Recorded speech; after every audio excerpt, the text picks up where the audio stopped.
Iawn, wel, croeso i chi gyd I digwyddiad byw a bod yn y gymuned Bethesda. Rhian Hughes ydw I, dwi'n uwch swyddog prosiect gyda Menter Môn ac gyda Arloesi Gwynedd Wledig sef y rhaglen sydd yn gweithredu ar y prosiect yma. Na i roi chydig bach o gefndir I chi ynglyn â'r prosiect a pam da ni wedi wneud o. Mi nath o ddod i'n sylw ni yn fuan iawn I fewn I Covid, dweud y gwir, rhai misoedd yn ôl bellach, bod yna bryder allan yna yn gyffredinol amdan bobl ifanc yn cymunedau ni. Unai bod nhw ar fi'n dod o adra coleg, ar fi'n yn ôl I coleg, neu yn gyffredinol allan o waith. Felly, athyn ni ati I drefnu galwad agored I fentra cymdeithasol yng Ngwynedd, a I ddatgan diddordeb yn y cynllun, ac I hwytho wedyn diwtio bobl ifanc yn eu cymunedau dros gyfnod o 8 wythnos. Mi gafon ni dipyn go lew o ddiddordeb a da ni'n hapus I ddeud bod bob un o'r mentrau cymdeithasol nath ddatgan diddordeb nathon ni roi cyfle I nhw gyd yn rhan o'r prosiect unigryw yma, sef Partneriaeth Ogwen, sef y criw da ni yn glywed gyda nhw heno, LB yn Blaenau Ffestiniog, Cwmni Bro, Menter y Plu yn Llanysindwy, Antur Alhean a Siop Gruffus yn Pen y Groes. Da ni'n falch iawn o ddeud bod 19 o bobl ifanc wedi cymryd rhan yn y cynllun I gyd, 4 newch chi glwed ganddyn nhw heno wrth gwrs. Ac dim yn unig bod nhw wedi cael eu mentora gan y partneriaethau yma, ond hefyd bod nhw wedi cael mentor yn person arbennig iawn sef Elin Hywel o Cwmni Bro ac o'r rhaglen Dolen. Mae hi wedi bod yn mentoro nhw yn wythnosol dros y cyfnod 8 wythnos yma. Yn ystod y cyfnod, gafon nhw ddod I adnabod I gilydd, yr 18 oedd rhain nhw'n adnabod I gilydd yn barod, ond erbyn hyn maen nhw gyd yn adnabod I gilydd sydd yn braf. Mi gafon nhw I rhannu I 4 grŵp, sef yn dibynnu be oedd y prosiect ac yr heriau oedden nhw'n mynd I adnabod yn eu cymuned. Felly gafon nhw I rhannu I 4 grŵp diwylliant, celfyddydau, datblygu busnes a gwaith ymchwil. Mi fydd yna gyfle I chi ofyn cwestiynau i'r bobl ifanc ar ddiwedd I cyflwyniadau. Maen nhw'n gwneud I fyny at 10 munud yr un. Dwi hefyd eisiau croesawu cynghorydd Dilwyn Morgan yma sy'n ymuno efo ni heno, fo wrth gwrs ydy aelod cabinet ar gyfer plant a bobl ifanc. Os ella ofyn I chi gyd yn garedig bwyso mute tra mae'r bobl ifanc yn gwneud I cyflwyniadau, ac yna wedyn gewch chi'r cyfle I ofyn cwestiynau iddyn nhw. Felly ar hynny, gai ofyn I Elin, Cadi, Lisa a Caleb. Dwi'm yn gwybod pwy sy'n mynd gyntaf, ond os ydych chi mynd ymlaen efo'ch cyflwyniadau. Mae'r digwyddiad heno hefyd yn cael ei recordio. Diolch yn fawr. Fi sy'n mynd gyntaf felly, neu just trio ffigur allan sut I rhannu sgrin efo chi.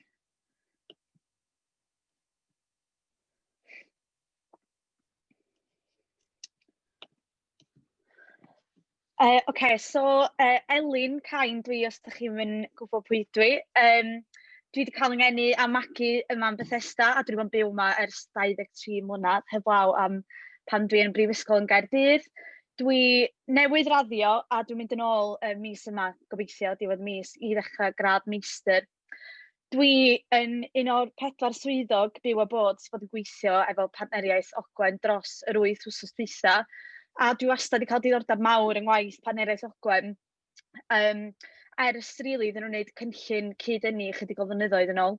A pam nes I weld y swydd byw a bod yn mynd, o'n I jyst meddwl bod yn gyfle gret gael bod yn rhan o'r gwaith maen nhw'n I wneud. Felly heno, dwi'n mynd I sôn chydig bach am yr her ges I gan Partneriaeth a gan cefndir y prosiect o'n i'n gweithio arno fo. Fyddai wedyn mynd on I siarad am sut nes I ddatrys yr her yma, rhai o'r dulliau nes I ddefnyddio, cyn mynd ymlaen I sôn am camau nesaf a rhannu chydig o'r ffyrdd wedi'u gymuned fod yn rhan o'r prosiect.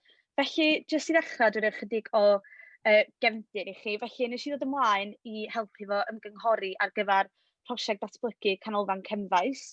A mae canolfan Cenfais yn hen ysgol sydd bellach yn ganolfan gymunedol.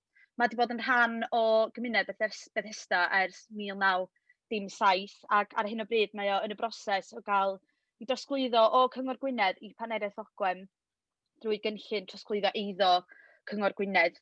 Gafon na arolwg sgwpio i gynnal yn 2017, lle nathon ni ddarganfod 4 defnydd gwahanol, ac wedyn athon ni mlaen i ymgynghori ym mis Mawrth, mwyn gweld diddordeb yn y syniadau, ond wedyn nes i ddod ymlaen i ymgynghori'n bellach mwyn gweld y diddordeb fysa'n wedyn yn helpu i gefnogi ceisiadau grant ac yn helpu i ddatblygu y prosiect. Felly, yr her ges i yn amlwg oedd ymgynghori drwy ymgysylltu cymunedol yn ystod pandemig Covid-19 ac efo'r her yma, nath nifer o heriau eraill godi hefyd yn amlwg sut fyswn ni'n cyrraedd y nifer mwyaf bosib o bobl yn cynnwys heini sydd ddim efo cysylltiad i'r rhyngrwyd. Mae lot o waith Partneriaeth Ogwen yn enwedig efo ymgynghori yn ymwneud efo siarad efo bobl wyneb yn wyneb. Mae'r swyddfa ar y stryd fawr yn hwylus iawn i bobl jyst taro fewn yn gyflym i gael sgwrs neu ofyn cwestiynau, ac yn amlwg mae hwnna'n gyfle gret i ymgynghori efo bobl yn enwedig y garfan hŷn. Yn amlwg mae'n teimlo'n hwylus iawn i allu rhannu bob dim ar y we neu dros Facebook, ond di hyn ddim yn addas i bawb a diolch yn apelio i bawb chwaith nag yn gweithio iddyn nhw. Fel ydych chi, dim pawb sydd gan gysylltiad i'r rhyngrwyd, a mae wedi dod yn rhywbeth sydd wedi dod yn hanfodol dros y cyfnod clo, felly mae'n deimlo bod rhai pobl yn gallu colli allan os nad ydyn nhw ar Facebook neu efo cysylltiad i'r rhyngrwyd. A wedyn, yn amlwg, mae ymgynghori yn gallu bod yn anodd fel ma hi wrth drio enyn diddordeb carfannau gwahanol o'r gymuned, elli bod pobl ddim weithiau yn gweld neu ddim yn dangos digon o frwdfrydedd mewn prosiectau, ella dyn nhw'n teimlo sydd ddim yn berthnasol iddyn nhw, felly sydd i ddangos iddyn nhw bod y prosiectau yma yn gallu bod yn fuddiol i'r gymuned ehangach. Sut nes i adnabod yr her? Wel, yn amlwg, pam nes i gael y swydd, nes i gael yr her yn syth, o'n i'n gwybod yn syth bod fi'n mynd i fod yn ymgynghori ar prosiect cefnfaes, felly es i ati ddysgu mwy am ddatblygiadau'r prosiect hyd yn hyn. Ac efo hynna wedyn, oedd rhaid i fi ymgyfarwyddo fy hun efo cyfyngiadau Covid-19, be o'n i'n gallu a be o'n i ddim yn gallu wneud. Ac mwyn dod â fy hun up to date bron efo lle oedden nhw efo ymgynghori, nes i benderfynu rhannu poll ar Facebook i weld pwy oedd wedi cwblhau yr holiadur gafodd ei wneud tua mis Mawrth efo'r ymgynghoriad cyntaf, a gweld hefyd pwy oedd yn gwybod am y prosiect. A nath hynna ddangos fi bod gen i fi waith i wneud, achos yna 130 di dweud bod nhw heb ymateb i'r holiadur a bron i 80 ddim yn ymwybodol o'r prosiect o gwbl. Felly, sut eisiau gwmpas i ddatrys yr her yma? O'n i'n meddwl sy'n ni'n rhannu chydig o'r dullia, nes i ddefnyddio chydig o'r llwyddiannau ges i ac ella ambell i wendida oedd yna hefyd. Felly, yn gyntaf, nath ddod yn amlwg i fi ar ôl y poll bod angen creu ymwybyddiaeth am y prosiect a hefyd dangos brwdfrydedd, yn enwedig fel person ifanc o'r ardal. O'n i'n meddwl fysa dangos brwdfrydedd gobeithio'n yn ysbrydoli pobl eraill. Felly, nes i benderfynu creu fideo, ac oedd hyn bron yn datrys y ffaith bod fi'n methu ymgynghori wyneb yn wyneb hefyd. Nath o ddeud greu naws mwy agos atach di, lle ni'n gallu rhannu be oedd yn mynd ymlaen i'r pobl na ddech ddim yn gwybod am y prosiect, neu ddim yn gwybod lle oedden ni arni efo'r prosiect, a nath hyn ddechrau sgwrs hefyd, lle oedd pobl yn gadael sylwadau dan y fideo ac yn rhannu syniadau efo fi hefyd dros Messenger. Wedyn, fel o'n i'n sôn, ath i'n anodd i ymgynghori wyneb yn wyneb, ond fi o'n i'n lwcus iawn i allu cynnal digwyddiad Ffair Haf Cadwyn Ogwen, fe si'n rhan o drefnu hwnna efo'r 3 swyddog arall a gweddill Partneriaeth Ogwen. Ac i fi oedd hwn yn gyfle gret i ymgynghori yn ddiogel o bellter diogel, yn enwedig efo carfan hŷn y gymuned, oedd ella heb gael cyfle i fynd allan i ddigwyddiadau cyhoeddus yn ddiogel ers dipyn, ac o'n lot yn nhw allan yna. Dwi'n meddwl bod ni wedi cyfri'n diwedd dros 300 o bobl nath ddod i'r Ffair Haf yn gefn gwbl, felly o'n lot o bobl o gwmpas ac eisiau jans i siarad efo lot fawr o bobl. Wedyn, eisiau ati i drio ymgynghori o perspektif ifanc drwy greu tudalen Instagram i Partneriaeth Ogwen. Nid yn unig i rannu stwff am yr ymgynghori, ond jyst am waith Partneriaeth Ogwen yn ei gyfanrwydd, lle. Rheswm o'n eisiau gwneud hyn oedd bod 67% o bobl ifanc rhwng 16 ac 19 ar Instagram, felly o'n i'n meddwl fysa rhannu delweddau oedd yn weledol, ddeniadol yn denu nhw ac yn enyn ysbrydoliaeth nhw i fod eisiau cwblhau yr holiadur.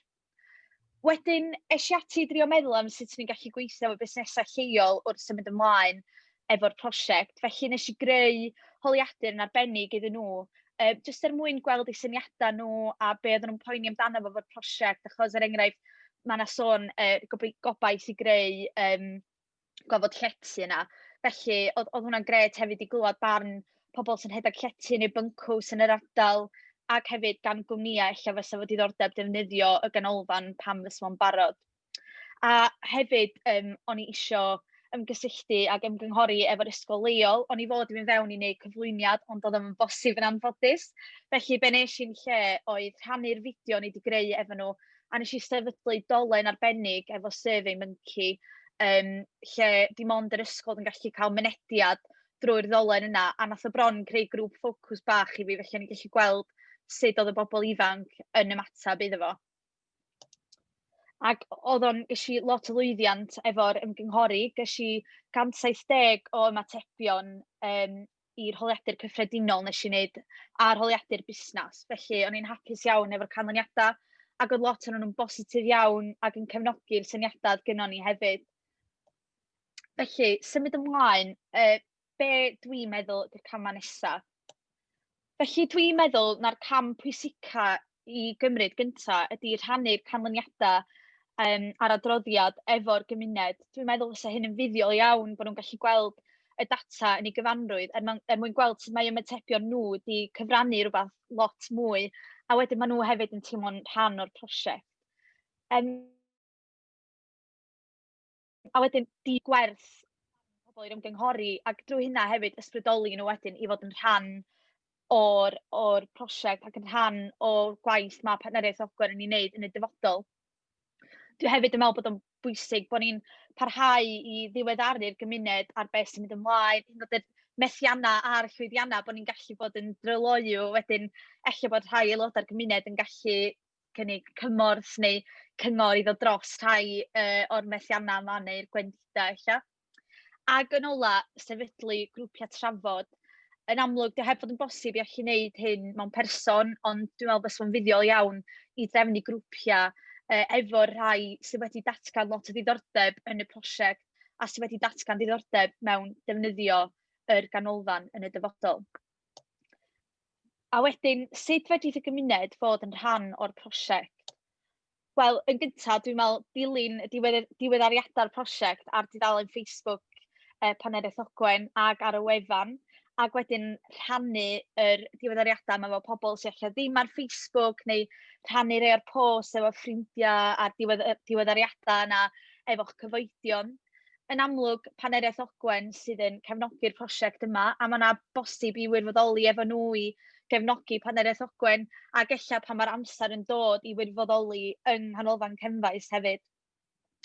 A wedyn, yn ola, dwi'n meddwl na'r peth pwysica i wneud ydy parhau i leisio barn ar rhannu syniadau am y prosiect. Dim ond dechrau y gwaith ymgynghori ydy hwn. Mae yna lot mwy i ddod, a dwi'n siŵr sicr bod pawb eisiau clywed mwy gan y gymuned ehangach. Felly, dyna ni genna fi. Diolch fawr iawn i pawb am wrando. Os gennych chi unrhyw gwestiynau i fi? Diolch, Elin.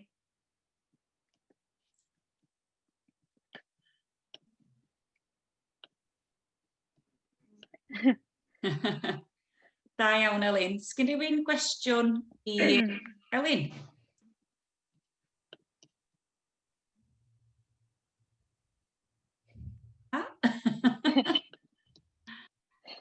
Na i jyst deud diolch yn fawr iawn i Elin os gyda'n oce, achos mae wedi gwneud gwaith anhygoel.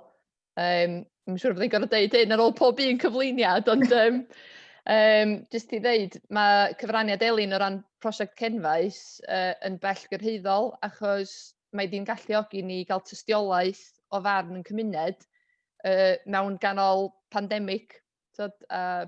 Mae hefyd wedi dod â egni a brwdfrydedd ifanc i'r peth. So, da ni'n gwerthfawrogi i chyfraniad hi'n fawr iawn.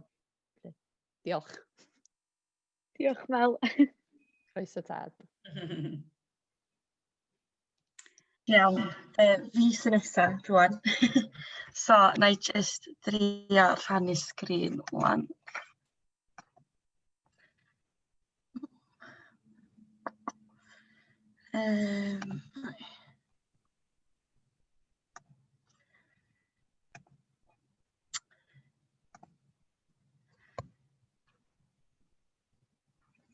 Iawn, ie, so Cadi dwi, a fel ydych chi wedi gwybod, dwi wedi bod yn swyddog byw a bod ers yr 8 wythnos dwytha efo rôl o drefnu digwyddiadau llenyddol ac awyr agored ym Methesda efo Partneriaeth Ogwen.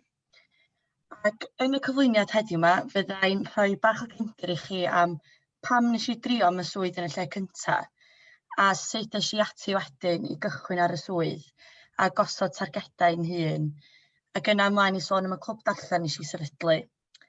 Hefyd, fyddai'n sôn am y broses o drefnu digwyddiadau yng nghanol pandemig, ac yn ola fyddai'n sôn am y camau nesaf i'r hyn dwi wedi sefydlu yma ym Mhartneriaeth Ogwen. Felly, dwi'n hogan ifanc o Gerlan, a nes i fanteisio ar nifer o gyfleoedd yn y gymuned erioed, a'r diweddara ohonynt ydy bod fi wedi bod yn gwirfoddoli nghlwb drama Crawia yn Neuadd Ogwen, a wedi gweithio efo Partneriaeth Ogwen yn y gorffennol yn Siop Ogwen, nes i mi gychwyn yn y brifysgol i astudio Cymraeg llynedd. O'n i eisiau trio am y swydd efo Partneriaeth Ogwen oherwydd bod fi eisiau profiad o wneud gwaith cymunedol a helpu datblygu fy nghymuned i.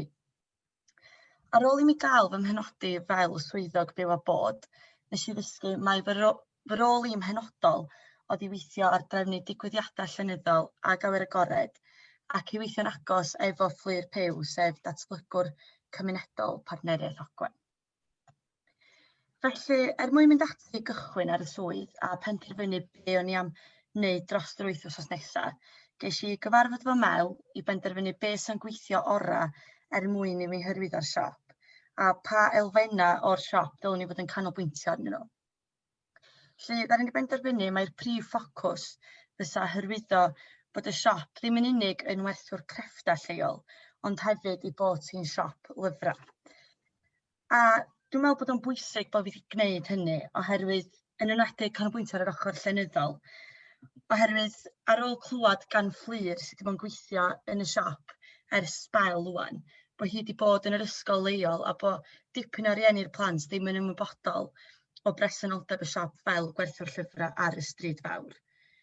A mi oedd hi'n addas bod fi yn gweithio ar hyn gan bod fi'n gyfarwydd efo'r siop a'i chynulleidfa, a bod gen i ymwybyddiaeth o lenyddiaeth gan bod fi'n astudio gradd yn y Gymraeg a efo diddordeb mewn llenyddiaeth. Felly, fy mhrif ffocws i dros yr 8 wythnos diwetha oedd sefydlu a cynnal clwb darllen Dyffryn Ogwen. Oedd o'n bwysig bod ni'n sefydlu hwn gan bod fi di'n synnu bod na ddim yn bodoli'n barod a ni'n am byw mewn ardal mor gelfyddydol a chreadigol.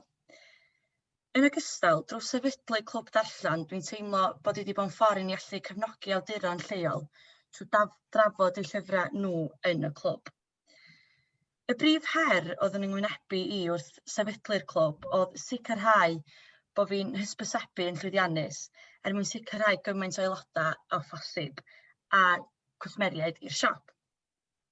Nes i ati hysbysebu drwy greu posteri, tudalen Facebook, clipio fideo yn hyrwyddo. Ac o'r broses yma, nes i ddysgu mai un o'r ffyrdd fwyaf llwyddiannus o fod yn hyrwyddo oedd drwy greu clip fideo. A yr un gyntaf nes i wneud oedd hyrwyddo y clwb darllen oedd ganddo ni.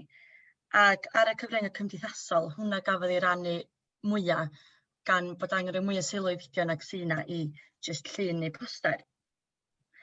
Mi oedd hi'n sialens i drio denu pobl ifanc o oedrannau tygau a lefel A.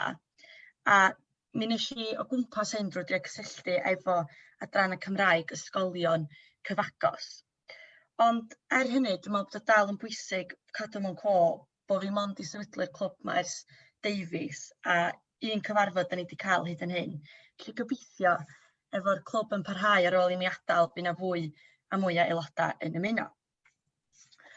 Ond mae sefydlu'r clwb yn sicr wedi helpu hyrwyddo gwerthiant llyfrau yn y siop drwy dderbyn negeseuon gan unigolion yn holi os ydy'r llyfrau yn y siop, ac fi'n bersonol wedi gweld yna ac yn prynu'r llyfrau penodol o'n clwb ni, felly mae bendant di llwyddo i gefnogi awduron lleol. Ond nid yn unig dwi'n teimlo bod sefydlu'r clwb wedi bod o fydd i'r siop, ond hefyd i'r gymuned a'r bobl, gan ei bod yn fodd o gymdeithasu a pharhau gael bod yn aelod o ryw fath o glwb, a mynychu ryw fath o digwyddiad bod hyn ddim yn bosib wyneb yn wyneb, gan ein bod unwaith eto mae'n debyg yn mynd yn ôl i ryw fath o gyfnod clo o ganlyniad i Covid-19. Ond dim y clwb darllen ydy'r unig beth dwi wedi bod yn canolbwyntio arno fo ac yn defnyddio fel ffordd o hyrwyddo siop Ogwen, ond hefyd dwi wedi bod yn brysur yn trefnu digwyddiadau llenyddol mwyn cael mwy o gynnwys llenyddol yn hysbysebu rhai o'r llyfrau sy'n ar werth yn y siop ar y cyfryngau cymdeithasol.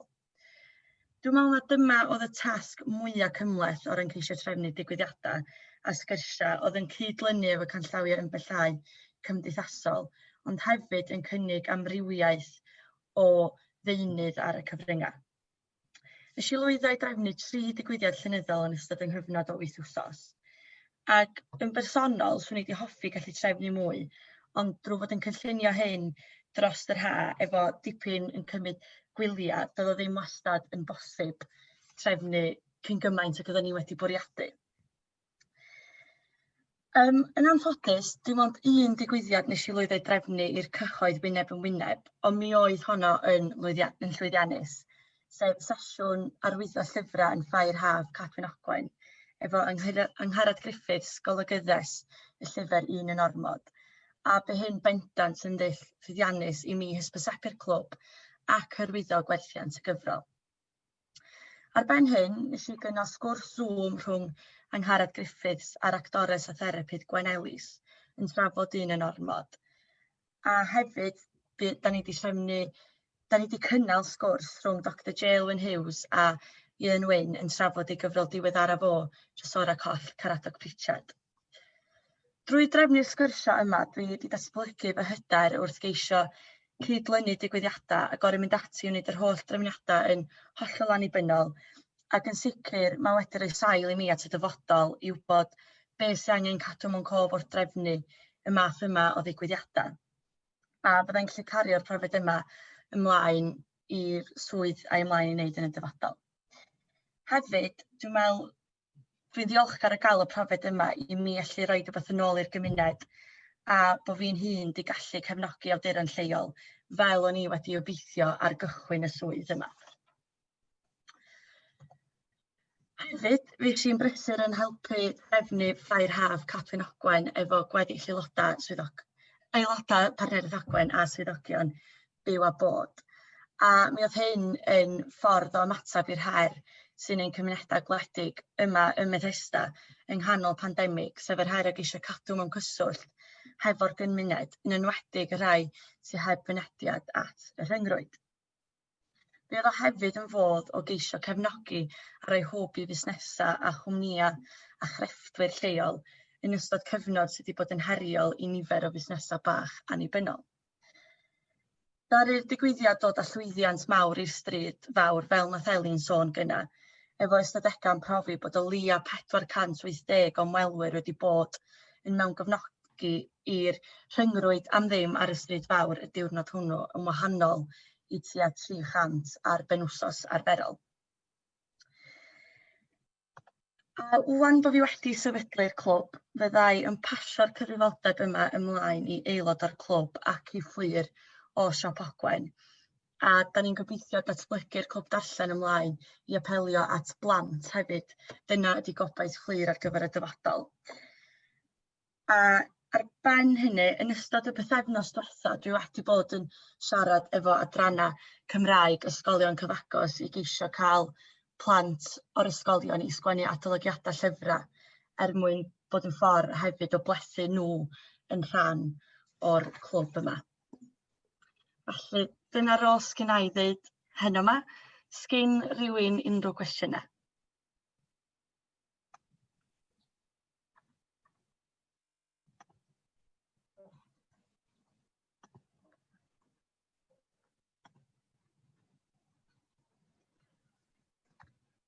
Diolch yn fawr iawn i ti. Croeso tad. Gwaith gwych, Cadi. Diolch yn da. Sgyn rhywun gwestiwn i Cadi?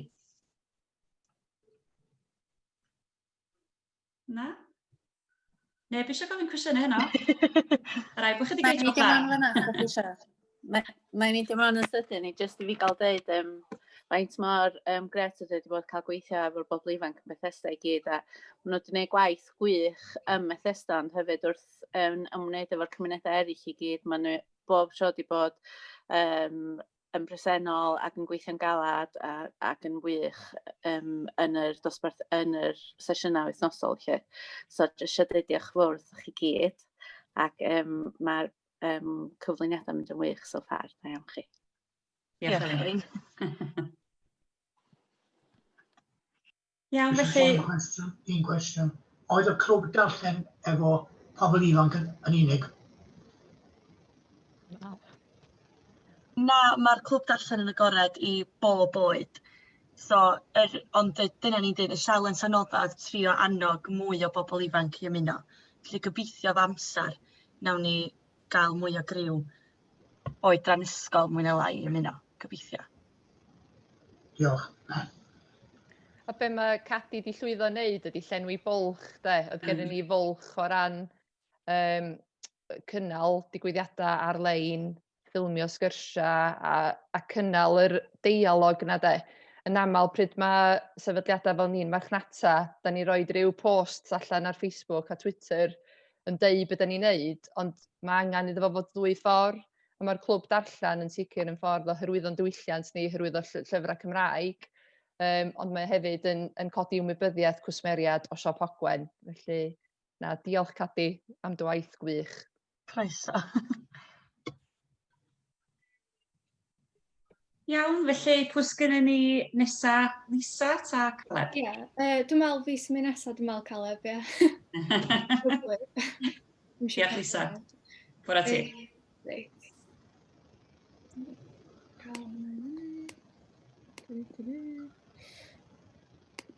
Chi'n gweld hynna? Da. Ie, lyfli. So, o'n i yn mynd i ddechrau cyflwyniad fi drwy sôn chydig bach amdana fi. So, dwi wedi byw yn Dyffryn Ogwen hefyd trwy gydol fy mywyd, a dwi'n mond i symud oddi wrth Dyffryn Ogwen wrth fynd i brifysgol. A es i Prifysgol St Andrews, a nes i raddio blwyddyn yn ôl gyda Emma mewn anthropoleg cymdeithasol. A mae anthropoleg cymdeithasol i pobl sydd ddim yn gwybod beth yw, yn faes sydd yn ffocysu ar diwylliannau a chymdeithasau. A be ydych chi'n trio gwneud rili ydy creu dealltwriaeth o sut mae pobl yn byw ac yn gwneud bywydau nhw'n bwrpasol mewn ffordd. So ar ôl i fi raddio, o'n i'n chwilio am gyfle i ddefnyddio sgiliau anthropoleg mewn ffordd defnyddiol a pwrpasol o fewn cymuned. So dyna y pwynt dechreuad. A nes i ymuno gyda Partneriaeth Ogwen fel swyddog byw o bod, gyda'r her o greu ymchwil cymunedol. So, rhywbeth fydda'n ddefnyddiol ac yn cefnogi gwaith y Partneriaeth yn y dyfodol hefyd. So, y nod oedd i greu gwaelodlin o farn pobl lleol yn Dyffryn Ogwen, a pwrpas hynny oedd mwyn creu dealltwriaeth cynhwysfawr o beth sy'n bwysig i bobl, ac i roi cyfle i bobl yn fwy gyffredinol jyst i lleisiau barn. Nathon ni benderfynu gwneud hyn trwy creu holiadur ansoddol cymunedol, sef Qualitative Community Survey, a be mae hynna'n golygu ydy holiadur sy'n mesur teimladau ac emosiynau pobl yn hytrach na ffeithiau a rhifau, falle. Cyn dylunio'r holiadur, nes i dreulio'r wythnosau cyntaf yn ymchwilio i fewn i theoria a methodoleg datblygu cymunedol. Nes i edrych ar esiamplau gwahanol o holiaduron cymunedol eraill hefyd fel Umbro Ffestiniog a hel syniadau a gweld beth wedi gweithio i bobl eraill. Nes i ddysgu yn ystod y cyfnod yma pwysigrwydd geirio cwestiynau mwyn effeithio sut fath o ymateb da chi eisiau cael hefyd. So un o'r theoria nes i edrych fewn i a ni'n gweld yn rili diddorol oedd asset-based community development. A y prif pwyntiau nes i gymryd allan o hwn oedd i osgoi'r fel top-down approach na wrth datblygu cymunedol. So, rhoi pŵer yn ôl i gymunedau a cadw proses datblygu o fewn y gymuned a galluogi cymunedau i wneud penderfyniadau dros eu hun. So, be mae Partneriaeth Ogwen yn wneud yn barod, basically. Ond o ran gwaith fi, o'n i eisiau gwneud siŵr bod fi'n fframio'r holiadur mewn ffordd positif a ddim yn negyddol. Hynny yw, gofyn cwestiynau fatha, yn lle gofyn beth yw'r sialens yn eich gymuned chi, sy'n ategu'r fel naratif negyddol na. Gofyn cwestiynau fel beth sy'n dda am y gymuned, beth sy'n gweithio yn y gymuned. So mae fframio fel hyn yn galluogi ni weld beth sy'n gryf yn y gymuned a defnyddio hwnna fel man dechrau ar gyfer datblygu cymunedol. Hefyd nes i edrych fewn i'r deddf llesiant cenedlaethau'r dyfodol, a ni eisiau gwneud siŵr bod fi'n adlewyrchu'r canllawiau'r deddf llesiant wrth fframio'r cwestiynau hefyd, a meddwl am canllawiau adnewyddadwy wrth symud ymlaen. So dyma'r prif bwyntiau yn fanna, a ni'n gwneud siŵr bod fi'n cadw hynna mewn meddwl wrth fframio'r cwestiynau. A wedyn nes i fynd blaen i cynllunio yr holiadur ei hun, a nes i benderfynu defnyddio yr ethos y Partneriaeth i fframio'r holiadur. So nes i benderfynu i ddilyn yr dywediad sydd ar wefan y Partneriaeth, sef menter cymdeithasol sy'n gweithio ar bydd yr economi, amgylchedd a cymunedau Dyffryn Ogwen. A felly nes i roi 3 adran yn yr holiadur, cymunedau, economi a amgylchedd. A ar ôl i fi wneud y drafft cyntaf yma, mi nes i rhannu'r drafft gyda cyfeillion beirniadol mwyn cael adborth a addasu yr holiadur wedyn yn ôl be oedd pobl yn adborth. A nathon ni hefyd drefnu sgwrs gyda Dr Einir Young o Brifysgol Bangor. A yn dilyn y sgwrs yma, mi nathon ni ychwanegu adran newydd, sef iaith a diwylliant. A oedd hwn eto'n adlewyrchu'r deddf llesiant, a oedd o'n amlwg wedyn wrth feddwl bod rhaid i ni cynnwys adran ychwanegol ar gyfer diwylliant a iaith, gan bod hwnna'n rhan mor bwysig yn Dyffryn Ogwen a Bethesda. Wedyn, mi eisiau ymlaen i weithredu a dosbarthu'r ymchwil. So, cyn i fi ddosbarthu ar-lein, o rai fi ffeindio platfform oedd am ddim a ddim yn mynd i effeithio ar yr holiadur mewn unrhyw ffordd. A nes i benderfynu defnyddio Google Forms yn diwedd oherwydd fel am ddim ac yn safio'r arian yna i'r Partneriaeth. A nes i greu'r poster yma i fynd efo yr link mwyn rhannu ar Facebook ac Instagram oherwydd bod lluniau yn cynyddu engagement ar y cyfryngau cymdeithasol. O'n i hefyd yn ei siŵr o cynllunio ffyrdd o ymgysylltu â pobl ddim ar y cyfryngau cymdeithasol. Un o'r syniadau gyda fi oedd i siarad efo mudiadau lleol a pobl sy'n gwasanaethu pobl hŷn neu pobl sydd ddim ar y cyfryngau cymdeithasol a cysylltu efo nhw mwyn rhannu'r holiadur yn fanno hefyd. A felly, gôl hirdymor yr ymchwil. Wel, cyn i fi sôn am gôl hirdymor, neu jyst egluro chydig bach, nes i gael ymuno ar cwrs byr dros Zoom, nath o gael ei redeg gan Academi Mentra Cymdeithasol. A be oedd y cwrs oedd cyflwyniad i fesur effaith cymdeithasol. A nathon ni ddysgu am y theory of change yn ystod y broses yma. Dyna di'r diagram ar y sgrin. A nath hwn, ar ôl gwneud y cwrs, o'n i'n trio meddwl am sut o'n i'n gallu integreiddio be o'n i wedi ddysgu i fewn i gwaith ymchwil. A dwi'n meddwl y prif beth nes i gymryd ohono fo oedd bod cefndir prosiect yn rili bwysig, fatha y pam a'r rheswm tu ôl i datblygu cymunedol. A felly, gan bod fi'n trio creu gwaelodlin a'r context na, fysa hynny'n gallu cefnogi gwaith Partneriaeth Ogwen a rhoi rhesymeg na ar gyfer pam bod nhw eisiau datblygu unrhyw prosiect newydd, a hefyd mwyn gallu mesur effaith cymdeithasol trwy tracio'r effaith na. Oops. So, y gôl hirdymor, nes i benderfynu bod gynnu fi 3 ohonyn nhw. So, yr un cyntaf oedd i sefydlu gwaelodlin, fysa'n galluogi'r partneriaeth i gynyddu ddealltwriaeth o beth sy'n bwysig yn y gymuned, lle mae angen sylw a beth sy'n cael ei wneud yn dda yn barod. Yr ail oedd i gefnogi prosiectau, so defnyddio'r adroddiad fel pwynt gweithredu ar gyfer datblygu prosiectau newydd ac i gefnogi ceisiadau am grant a cyllid trwy danos bod yna angen o fewn y cymuned am datblygu prosiect. A yr gôl ola oedd i fesu'r effaith cymdeithasol, so defnyddio'r data o'r ymchwil cymunedol mwyn mesur effaith cymdeithasol yn hir dymor a gweld effaith gwaith Partneriaeth Ogwen. Gobaith fi yw bod ni'n gallu defnyddio'r holiadur eto mewn blynyddoedd i ddod a gweld yr effaith yn hir dymor.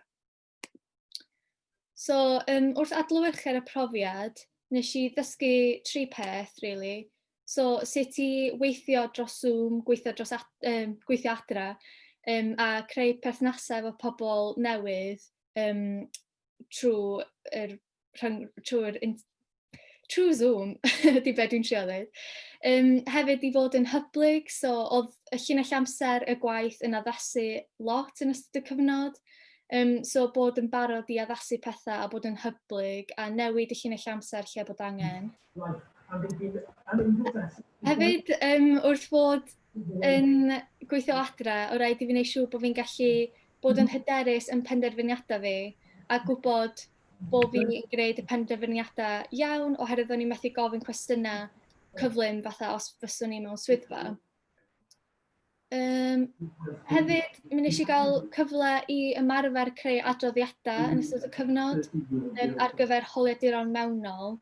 So mi wnes i ddadansoddi holiaduron mewnol am deimladau staff am ddychwelyd yn ôl i'r swyddfa. A mi wnes i ddadansoddi holiaduron gwirfoddoli yn ystod Covid-19 hefyd. Sorry, mae rhywun yn rhoi bachtar, dwi'n meddwl. Dwi'n siŵr pwydio, ond... oce, perfect. Diolch. So efo'r dadansoddi'r holiaduron, oedd o'n gyfle da i fi... Dwi wedi gwneud adroddiadau o blaen a creu fatha chat fel hyn, ond dwi'n meddwl be oedd yn profiad dysgu oedd gallu gwneud o gyda gwybod pwy oedd yn mynd i'r allan o mewn meddwl. So oedd hein ar gyfer pobl mewnol. So gwneud o'n ddefnyddiol ac yn ddeuniadol i edrych ar hefyd. Ac i gloi, o'n i jyst eisiau deud bod fi wedi cael dealltwriaeth da o sut mae menter cymdeithasol yn gweithio a dysgu am datblygu cymunedol a di cynyddu sgiliau fi ynglyn â ymchwil cymunedol hefyd. Dwi'n gobeithio bod fi wedi gwneud rhywbeth sy'n actually mynd i gael effaith go iawn yn y gymuned a helpu cefnogi gwaith Partneriaeth Ogwen am blynyddoedd i ddod hefyd. Mae genny'r link ar gyfer yr ymchwil cymunedol hefyd yn fama, a na i roi hwnna yn y chat, so os ydych chi heb cael cyfle i llenwi'r holiadur, please gwnewch, a rhannwch o efo pobl yn y gymuned hefyd, please. Diolch. Diolch, Lisa. Dwi'n rhywun gwestiwn i Lisa ar gwaith mae wedi wneud? Difyr. Ofnadwy o difyr. Diolch. Rhywun arall efo... Da iawn. Mae gen Cynghorydd Dilwyn Morgan, hoffech chi ddeud gair? Neu gofyn? Ie, dwi eisiau just deud gair achos dwi'n siŵr fi Caleb o falch o glywed fydda'n gorfod mynd just cyn iddo fo orffan i gyflwyniad achos gen i gyfarfod arall am 7. Ond dwi just eisiau deud be dwi wedi glywed hyd yma, mae o'n hollol anhygoel a dwi'n meddwl y sialens i ni, yr hen bobl, dwi'n gweld y gwynebau chi o gwmpas, ydy sicrhau bod y bobl yma yn ôl i fyw i'n cymunedau ni, yn cyfrifoldeb ni ydi hynny de. Mae rhaid i ni wneud yn siŵr bod yna gyfle i'r talent yma ddod yn ôl. Da chi bod, da ni wedi clywed o, mae Elin yn Caerdydd, mae Cadi yn, dwi'n siŵr pa goleg o ti Cadi, ond mae'n bwysig dwi'n meddwl bod ni, mae'r talent da ni wedi glywed heno a'r gwaith maen nhw wedi wneud yn hollol anhygoel de, ond mae gynno ni hen begos gyfrifoldeb hefyd dwi'n meddwl. Ond efo chydig eiriau fel la, sori Caleb bod fi'n gorfod mynd cyn ti orffan, ond dwi'n siŵr bod eitha mor wych ar dair arall hefyd. Ond a jyst diolch am y gwahoddiad a dweud pa mor ffodus ydych chi yn Dyffryn Ogwen. Ofnadwy o ffodus o'n i ddweud. Efo chydig o eiriau fel la, fi'n neud lle i Caleb. Diolch Dilwyn, diolch yn fawr iawn. Ian, ella swn i jyst yn deud wrth Dilwyn, mi fydden ni'n cadw Lisa ymlaen i orffan y darn o ymchwil cymunedol. Felly mae hi'n mynd i fod yn aros ymlaen efo ni. Da ni hefyd yn gobeithio cael grant i gadw un o'i Caleb neu cyfuniad o Caleb, Elin a Cadi. Da ni'n cweit yn siŵr eto. Da ni'n mynd am grant HLF ar hyn o bryd. So, be mae Dilwyn yn dweud, mae'n hollol wir. Da ni eisiau cadw mewn cyswllt efo nhw. Ella bod nhw'n mynd yn ôl i'r coleg, ond nhw'n i gadw mewn cyswllt a tynnu nhw fewn i prosiectau. Mae bob dim ar Zoom ar-lein wan, so mi allwn ni wneud hynna gobeithio. Felly, ia, diolch am y sylw, cytuno 100%. Gwych, Meleri, diolch yn fawr iawn. Ac felly, i ddiweddu, Caleb? I ddechrau felly, diolch. Diolch yn fawr ti. I'll just rannu hwn.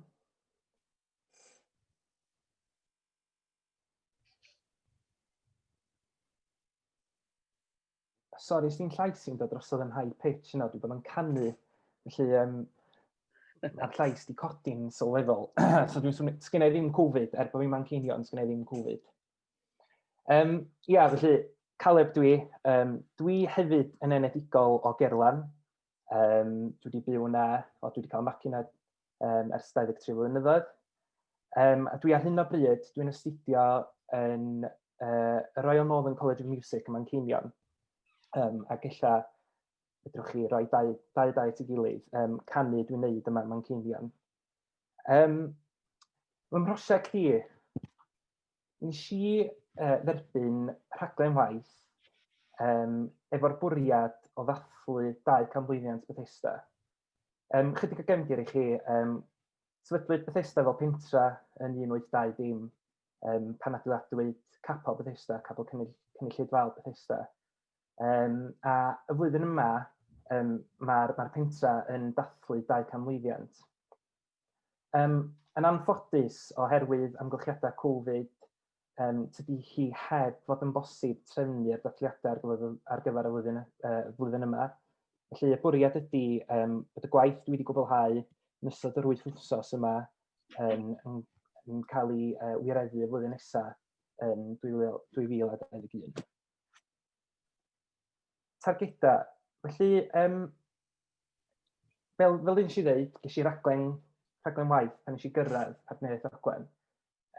A be ddigwyddodd oedd, ddaru Dr John Llewellyn Williams sgwennu erthygl oedd yn nodi'r ffaith neu'r achlysur fod Bethesda yn dathlu 2 canmlwyddiant.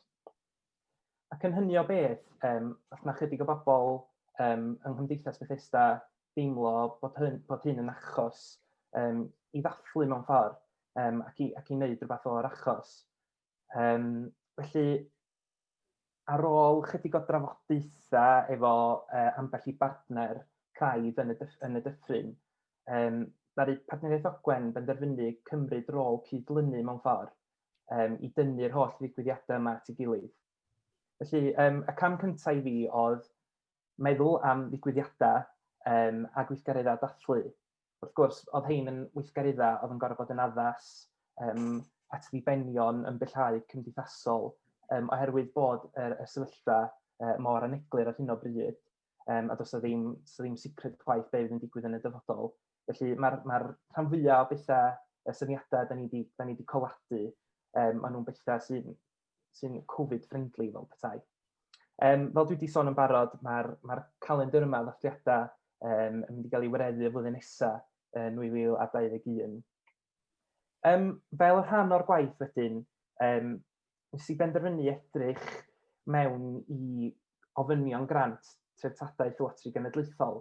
A mae'r grant yma yn cael ei roi i sefydliadau neu elusennau sy'n gwneud gwaith mwyn hyrwyddo treftadaeth o fewn i ardal lleol nhw. Ac mae'n amlwg i ni ym Bethesda bod yna neb yn gwybod heblaw am Dr John Llewellyn Williams bod Bethesda yn dathlu 2 canmlwyddiant. Felly'n hynny o beth, oedd o'n beth ofnadwy o bwysig yn bod ni'n gwneud y gwaith yna i dynnu sylw tuag at y ffaith bod Bethesda yn dathlu 2 canmlwyddiant. Yn llawn efo hynny wedyn, o'na waith hyrwyddo a marchnatau i wneud hefyd. A mae hynny yn dal yn cael ei ddatblygu ar hyn o bryd. Mae yna bethau wedi digwydd, ond mae yna ambell i beth arall mi da ni'n bwriadu i gwneud hefyd, ond ai ymlaen i siarad am hynny mewn munud. Felly, y her, trefnu digwyddiadau a gweithgareddau oedd yn dathlu'r achlysur, ond oedd hefyd yn addas ar gyfer canllawiau yn bellai cymdeithasol, ond dwi'n siŵr fy mod i fel chi gyd yn gobeithio erbyn flwyddyn nesaf fydd pethau yn gwella. A wedyn, wrth gwrs, codi ymwybyddiaeth o dreftadaeth, a ddim jyst ymysg y pobl sy'n mynd i Eisteddfod y Dyffryn Ogwen ydy hynny, ond mae o'n rhywbeth sy'n fwy eang yn tynnu gwahanol garfannau mewn i'r peth hefyd. Mae Bethesda yn le aml ddiwylliannol. Mae yna lot o bobl yn symud mewn i'r ardal, pobl yn gweithio yn y brifysgol, pobl yn dod oherwydd harddwch yn naturiol yr ardal. A mae yna lot o garfannau heb law am bobl Bethesda sydd wedi cael eu magu'n unig, sydd hefyd ella yn amwybodol o dreftadaeth Bethesda. Ac wedyn, mwyn datrys yr her yma, dwi wedi cydweithio'n agos efo'r Partneriaeth craidd, a'i mlaen i drafod y partneriaeth hynny rwan. Felly, mi ydan ni, neu mae Partneriaeth Ogwen fel sefydliad yn cydlynu y prosiect. A wedyn, dwi wedi rhoi rhestr sydyn iawn o'r holl Partneriaeth craidd sydd gennym ni sydd wedi bod yn cydweithio ar y prosiect yma. Mae y rhan fwyaf o'r partneriaeth yma yn dod o Ddyffryn Ogwen, felly mae'n rhywbeth eitha cymunedol, ond mae yna hefyd ambell i enghraifft fel Castell Penrhyn a'r gwasanaeth archifa, lle da ni yn ymestyn chydig bach yn bellach mwyn cael cydweithrediad. Felly, dwi'n wedi sôn yn sydyn iawn rhan ynglyn â'r gwaith o benderfynu neu o drafod pa ddigwyddiadau, be sy'n mynd i ddigwydd a pwy sy'n mynd i fod yn gyfrifol am be. Felly, ges i gyfarfod efo Dilwyn Llwyd, rheolwr Neuadd Ogwen, cyfarfod cynhyrchol iawn y dweud y gwir, mwyn trafod y posibilrwydd o wneud rhywbeth diwylliannol o ddathlu yr achlysur mewn ffordd cerddorol, diwylliannol, tynnu drama, pob dim fel mewn i'r un grochan mewn ffordd. Athyn ni benderfynu oherwydd bod y cyfyngiadau Covid yma yn bresennol, ac oherwydd y dweud y gwir, mi fysa'n braf cael rhywbeth tu allan hefyd oherwydd mae gwyl tu allan a digwyddiadau tu allan yn braf ac yn wedig o feddwl harddwch yr ardal sy'n cwmpas ni. Athyn ni benderfynu edrych mewn i'r posibilrwydd o ddefnyddio ardal chwarel Pantdreiniog yng nghanol y pentra fel ardal ar gyfer cynnal gwyl neu rhyw fath o ddathliad dros gyfnod o benwythnos. Ac wedyn yn rhan o hynny wedyn fysa ni'n cael stondina a cynnyrch lleol yna hefyd. A i gynnal arddangosfa efallai yn Neuadd Ogwen, a bod Neuadd Ogwen yn lagle mor arbennig, bod ni'n gallu defnyddio y neuadd ei hun i gynnal darlithoedd. Mae Dilwyn hefyd yn gyfrifol i raddau ar gyfer clwb drama Crawia. Dydyn nhw ddim yn gwmni ffensio, ond hwnna oedd y peth agosaf ni'n gallu cael at Grawia, felly yn ymddiriadau am hynny. Oedd Dilwyn wedi sôn am y posibilrwydd o gomisiynu sgript neu stori newydd. Mae ardal Bethesda yn amlwg yn cael ei adnabod am y chwarelwyr a'r streic fawr. Ac wedyn, oedd Dilwyn yn meddwl, alla sa'n ddiddorol rhoi spin gwahanol ac ella cael stori o bersbectif merch ar gyfer y streic fawr. So gwneud pethau hefyd chydig bach yn fwy gwahanol, ella chydig bach yn fwy cyfoes hefyd. A wedyn, bod ni'n cael perfformiad cyhoeddus o'r gwaith hwnnw, unai yn Neuadd Ogwen neu yn rhan o'r wyl yma i gael ei chynnal yn chwarel Pantdreiniog. Cor y Penrhyn, cor gora'r byd. Dwi wrth gwrs yn is-arweinydd ar Gor y Penrhyn, a mi ydyn ni fel cor ydy gwir ers rhai blynyddoedd rwan wedi bod yn meddwl am y posibilrwydd o lunio rhywbeth diwylliannol sy'n gyflwyniad mewn ffordd yn adrodd hanes Bethesda. Mae hanes yr ardal mor gyfoethog, ac felly mae hwn wedi bod yn fwriad gen y cor ers rhai blynyddoedd. A digwydd bod, mae hwn wedi gweddu i gyd at ei gilydd yn eitha braf ydy gwir. Felly mae'r cor yn awyddus i wneud cyflwyniad mwyn dathlu treftadaeth Bethesda a'r cor hefyd, oherwydd dwi'n meddwl bod y cor yn rhan mawr iawn o treftadaeth yr ardal.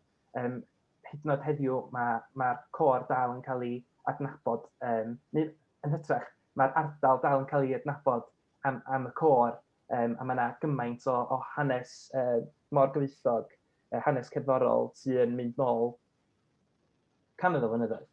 Felly mae'r côr yn awyddus i gomisiynu awdur i sgrifennu sgript, ac o bosib i ddefnyddio chwarel y penrhyn fel lleoliad ar gyfer cyflwyniad.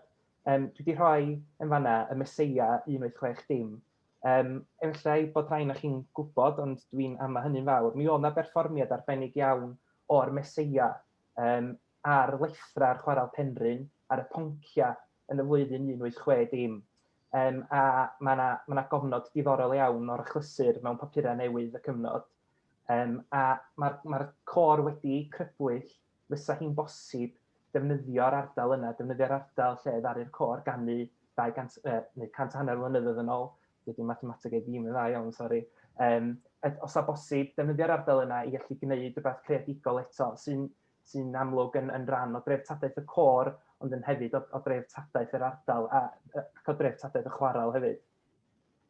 A'i mlaen rwan i drafod Cymdeithas Hanes Dyffryn Ogwen. Maen nhw'n gymdeithas llewyrchus iawn yn ardal ni, maen nhw'n bwysig iawn oherwydd bod nhw yn trafod treftadaeth. Un o'i syniadau nhw oedd trefnu darlithoedd ar hanes sefydlu a datblygu'r pentra.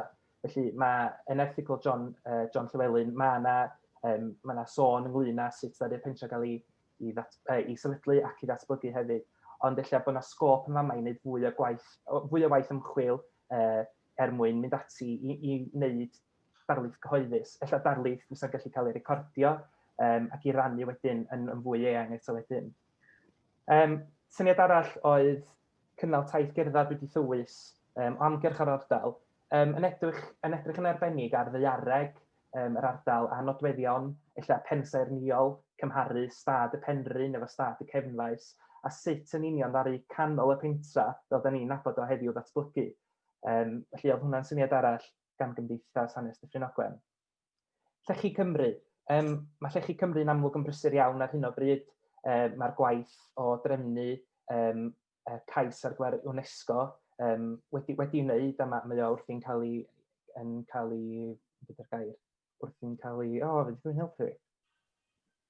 brosesu ar hyn o bryd, a fydd o'n barod erbyn flwyddyn nesaf, dyna dwi'n trio dweud. Fel rhan o'i gwaith nhw, maen nhw'n awyddus i gomisiynu mirlun i gael ei ddylunio ar wal y Methesda. A digwydd bod y dyddiad cae i artistiaid ymgeisio am hynny heddiw, 5 Hydref, os dwi'n gywir, mae dyna di'r dyddiad, dwi'n cofio. Gwasanaeth Archifa Gwynedd wedyn. Mae gennyn nhw gasgliad anhygoel yng Nghanarfon o Bethesda. Ac felly, un syniad oedd defnyddio yr archifdy yng Nghanarfon mwyn ffurfio rhyw fath o gasgliad, rhyw fath o archif i gael ei arddangos wedyn mewn ardal yn y pentra. Mi ydyn ni hefyd wedi crybwyll ymchwilio'r posibilrwydd o ddiweddaru neu llunio pecynna addysg newydd. Mae yna pecynna addysg eisoes yn bodoli, ond mi fysa hi'n braf ail-edrych ar y pecynna addysg yna a gweld os oes elfenna newydd fedra ni cynnwys yn rheini. A wedyn mae Mel wedi sôn yn sydyn iawn gyna ynglyn â yr HLF neu Gronfa Dreftadaeth y Loteri.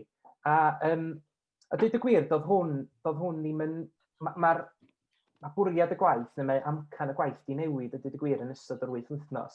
Ar y dechrau, y bwriad oedd trefnu dathliad anhygoel, uchelgeisiol o'r ffaith bod Bethesda'n dathlu 200 mlynedd. Ond erbyn rwan, da ni wedi penderfynu torri lawr ar raddfa'r peth a canolbwyntio ar un elfen chydig bach yn fwy penodol. Felly mae yna grant newydd sydd wedi agor ers rhyw wsos bythefnos o'r enw Trysorau Milltir Sgwâr. A bwriad yr grant yma ydy i bobl allu ymgysylltu efo'u treftadaeth nhw, iddyn nhw allu camu allan o'i stepan drws a bod y treftadaeth yna ar eu stepan drws nhw, a bod yna waith wedyn yn cael ei wneud mwyn hyrwyddo'r treftadaeth yna. Mae yna ystod eang iawn o bobl, fel dwi eisiau di sôn, yn byw Bethesda, a mi fysa hi yn braf gweld mwy o garfanna pobl ifanc, pobl hŷn hefyd sy'n llai ymwybodol o dreftadaeth yr ardal, ond hefyd y pobl yma sydd wedi symud mewn i'r ardal, a i fod yn deg efo nhw, maen nhw'n rhan bwysig iawn o'n cymunedau ni, ond mi fysa'n braf gallu i addysgu nhw hefyd ynglyn â treftadaeth ni yn Ffryn Ogwen. Mi ydym ni'n bwriadu gwneud fideo a deud y gwir fydd o, fatha rhyw archif o fywyd y Bethesda dros y 200 mlynedd dwytha. A be fydd hwnna? Fydd dathliad o'r pentra, dathliad o fywyd yn y pentra, edrych ar sut mae wahanol ardaloedd wedi datblygu, ond hefyd edrych ar sut mae'r datblygiad wedi effeithio arna ni fel cymuned, a sut mae'r gymuned yn gweld Bethesda trwy pa telesgop ydym ni'n edrych ar Bethesda fel cymuned. Felly y gobaith ydy bod ni'n cael arddangosfa sy'n cynnwys ystod eang iawn o wahanol lyniau, fideos, unrhyw beth, creffta, oherwydd bod yr ardal yn ardal lechi, mae yna gymaint o greffta. Felly bod ni'n cael rhyw drosolwg o Bethesda, ond trwy lygaid y pobl sy'n byw yn y gymuned yna. Mi fydd hwn yn rhyw brosiect ymchwil a datblygu neu research and development fydd o, mwyn ni'n galluogi ni i fynd ymlaen i geisio am grant arall i ariannu dathliadau mwy uchelgeisiol pethau fel yr wyl dwi eisiau sôn amdanyn nhw, cyflwyniad y cor. Ond dyna di bwriad yr fideo yma. Mi fydd wrth gwrs yn cyfoethogi ein dealltwriaeth ni fel cymuned o'n hardal ni, ond hefyd mi fydd o'n gyfrwng addas i ni allu i roi o ar gyfryngau cymdeithasol, mi allu rannu fo yn rhyngwladol i bobl ddod i ddeall pa mor unigryw a pa mor briliant ydy Dyffryn Ogwen. Dwi'n meddwl dyna di'r ffordd gorau i ddisgrifio fo. Felly, creu archif. Mi da ni'n awyddus i'r gymuned arwain ar y prosiect hwn. Dwi eisiau sôn bod ni eisiau edrych ar Bethesda trwy lygaid yr unigolion sy'n byw yn yr ardal. Mi da ni'n gobeithio gallu defnyddio cyfoeth Cymdeithas Hanes Dyffryn Ogwen mwyn gallu gwneud y gwaith ymchwil ac i ni allu dehongli sut mae y gymuned yn gweld eu hardal nhw. Mwyn gallu gwneud yn siŵr bod y gwaith yn cael ei... bod yna ystod mwy eang o bobl yn dod yn ymwybodol o dreftadaeth. Mi da ni hefyd eisiau defnyddio gwirfoddolwyr ifanc mwyn gallu digido y deunydd da ni'n gael, oherwydd mi fydd yna lot o lyniau mewn print, a mi fydd eisiau i trosglwyddo nhw yn ddigidol. Ac i hefyd i gyflwyno'r gwaith i'r gymuned, felly bod y gymuned wastad yn cael ei cynnwys yn beth sy'n digwydd. Mae'n ddigon posib y byddwn ni yn trefnu gweithdai cymunedol fel rhan o hyn, nid yn unig mwyn i bobl fod yn ymwybodol o'r ffaith bod Bethesda yn dathlu 200 mlynedd, ond hefyd mwyn i bobl allu dod i rywle saff, diogel, achos bod hi yn gyfnod Covid, i allu rhoi i lluniau nhw ac i allu dod â fideos yn rhywbeth bynnag maen nhw eisiau gwneud, i ni allu defnyddio hwnna mewn fideo ac yn rhan o'r archif. A bosib byddai'n gallu defnyddio deunydd yn y ffenestri y siopa ar stryd fawr. Yna ddigon o siopa efo ffenestri ar stryd fawr Bethesda, ffenestri gwag. Felly mae o'n gyfle gwych i ni allu rhoi pethau yn y ffenestri hefyd, mwyn gallu tynnu sylw pobl sy'n cerdded fyny y stryd, pobl fysa ddim fel arfer yn cerdded trwy Bethesda, ac yn gallu rhoi chydig addysg iddyn nhw hefyd i dynnu sylw at y ffaith pa mor ddiwylliannol ydyn ni yn yr ardal. A wedyn, bwydo'r archif yma i brosiect mwy wedyn, neu brosiectau mwy. Sut ydw i wedi elwa o'r profiad yma? Partneriaeth Ogwen ydy'r can dyfrio fan'na, a wedyn na i dorri hwnna mewn i dwi'n gwybod, chydig wsnosa, dwi wedi tyfu mewn pot blodau fan'na. Felly dwi wedi cael cyfnod gwych i allu cydweithio efo partneriaid allweddol yn y Ffryn Ogwen, a i sylweddoli ar ba mor arbennig ydyn ni fel cymuned. Mae yna gymaint o bobl sy'n byw yn ein cymuned ni, sef o gymaint o rinweddau arbennig, a mae'r ystod sgynna ni o bobl yn byw yn y dyffryn yn hollol anhygoel. Dwi wedi cael cyfle i arwain ar brosiect cymunedol yn annibynnol, a mae o wedi bod yn ddiddorol gweithio yn benna dros y cyfrifiadur. Ella bod yna elfennau sydd wedi bod yn gallu braf bod mewn swyddfa a bwnsio ar gwahanol bobl mwyn mwyn cael gwahanol syniadau. Ond mae wedi bod yn gyfnod diddorol i fi allu meddwl dros yn hun hefyd, i fod yn greadigol, ac i meddwl, beth sy'n gallu gwneud, i fi allu edrych ar beth sgynna ni yn yr ardal, a gallu defnyddio mewn wybodaeth i fy hun mwyn mynd ati i ymchwilio y posibiliadau. Mae wedi bod yn gret cael gweithio fel rhan o fenter cymdeithasol. A Partneriaeth Ogwen yn gwneud gwaith hollol anhygoel, da ni gyd yn gwybod hynny. Dwi wedi cael sgiliau newydd, dwi wrthi'n llunio cais grant ar hyn o bryd, sy'n eitha, wel, dwi'n gwybod, scary di'r gair, ond mae o'n gret oherwydd mae o'n gyfle arbennig i fi allu cael rhywbeth arall ar gyfer y toolbox, fel y Elin Hywel yn dweud. So mae'r toolbox yma wedi bod yn llenwi. Mae wedi bod yn gret cael cydweithio efo Cadi Elin a Lisa hefyd. Fel ydych chi wedi clywed, da ni wedi cydweithio ar y ffair haf. A mae wedi bod yn bleser cael gwneud y gwaith yna efo nhw. A hefyd cael bod mewn trafodaethau efo nhw, gofyn, sgynna chi unrhyw syniadau. Er bod ni heb bod yn yr un lle, da ni wedi cael gofyn wrth yn gilydd mewn ffordd am wahanol syniadau sydd wedi bod yn arbennig iawn hefyd. Ac yn ola wedyn addasu y gwaith i sefyllfa oedd y newid yn barhaus. Oherwydd doedd y gwaith hwn, doedd o ddim mewn un bocs, mwyaf oedd yn cael ei drafod, neu'r mwyaf oedd yn cael ei drafod, y mwyaf bethau oedd yn cael ei tynnu mewn i'r bocs yma. Felly mae wedi bod yn brofiad da i gallu addasu ac i fod yn hyblyg mewn ffordd i sefyllfa gwaith sydd yn newid yn barhaus. Y camau nesaf, felly, gobeithio gallu rhyddhau fideo byr. Dim y fideo ola, ond fideo fydd yn jyst yn tynnu sylw at y ffaith bod Bethesda'n dathlu 2 ganmlwyddiant a bod y gwaith yma ar y gweill. Mae eisiau cyflwyno y cais grant erbyn 40 o Hydref, a wedyn yn naturiol parhau efo unrhyw ddeunydd hyrwyddo. Os ydy'r cais yn llwyddiannus a dwi'n croesi fy mysad a bodiau'n rhaid bod hynny'n mynd i ddigwydd, byddwn ni wedyn yn mynd ati'n syth i ganolbwyntio ar ddatblygu'r fideo i dynnu'r holl partneriaid allweddol y partneriaid craidd i mewn ac i benodi tasga penodol ar gyfer bob un o'r partneriaid yna. A wedyn mynd ati drefnu a hyrwyddo elfen o gwaith ymchwil cymunedol. Felly, i ni allu tynnu sylw at y ffaith mae arddangosfa neu archifydd hwn trwy lygad pobl sy'n byw ym Bethesda, a mae eisiau tynnu sylw at hynny'n ddigonol hefyd. I wneud pobl Bethesda allu teimlo bod gen nhw berchnogaeth dros y prosiect yma, a bod gen nhw berchnogaeth hefyd dros eu treftadaeth nhw, eu diwylliant nhw. A dyna ni, dathlu 2 ganmlwyddiant Bethesda y flwyddyn nesaf gobeithio.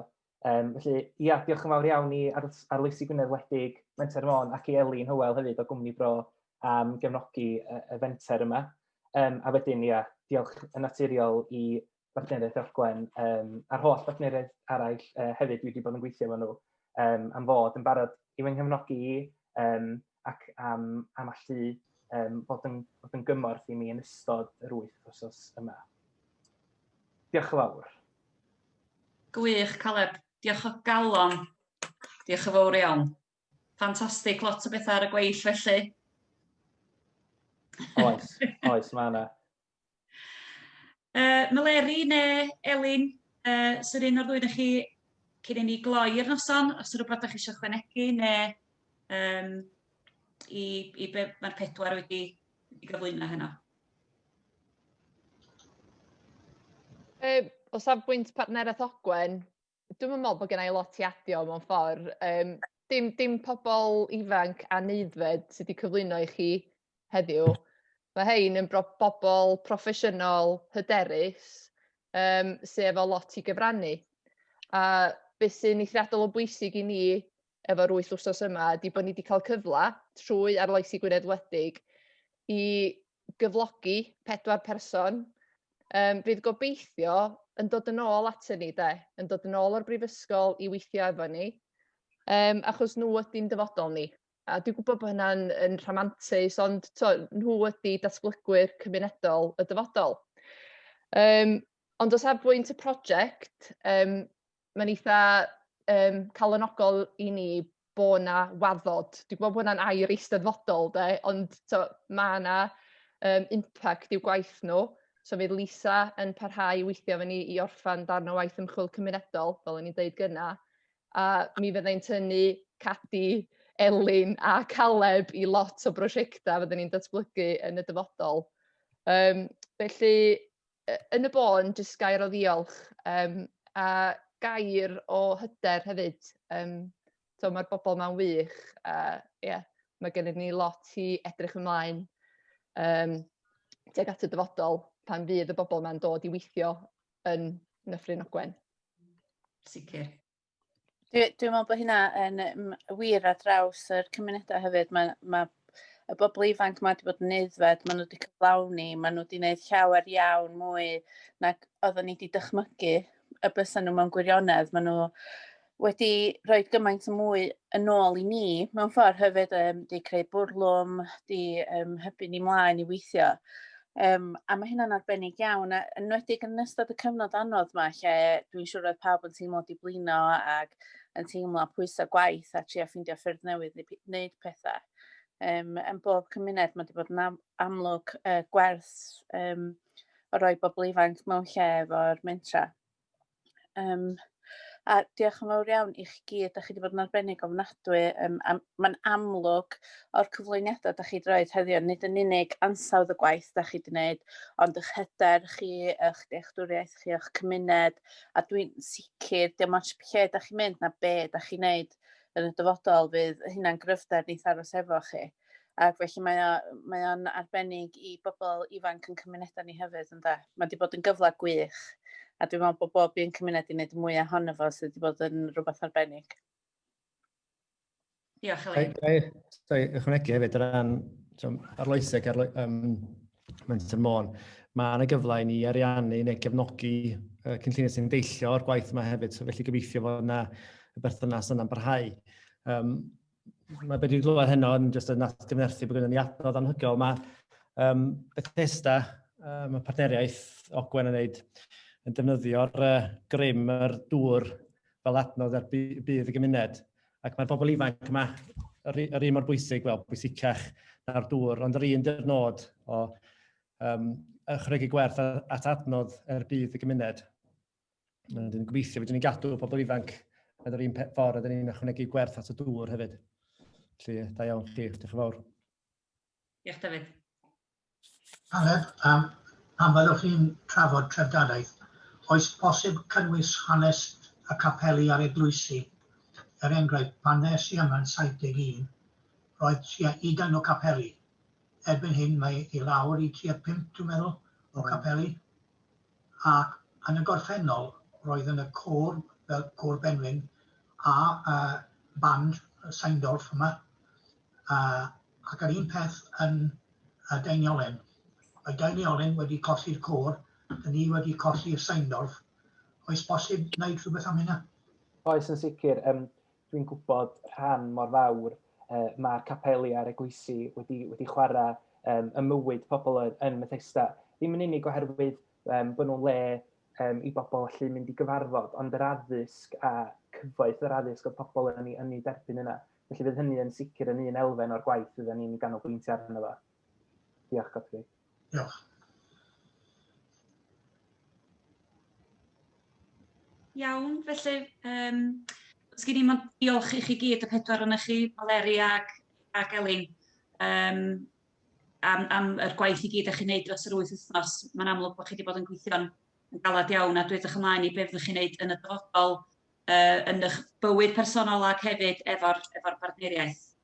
Diolch yn fawr iawn i chi gyd am ymuno heno. Mae gennym ni nosweithiau eraill nos fory, nos Fercher a nos Iau hefyd.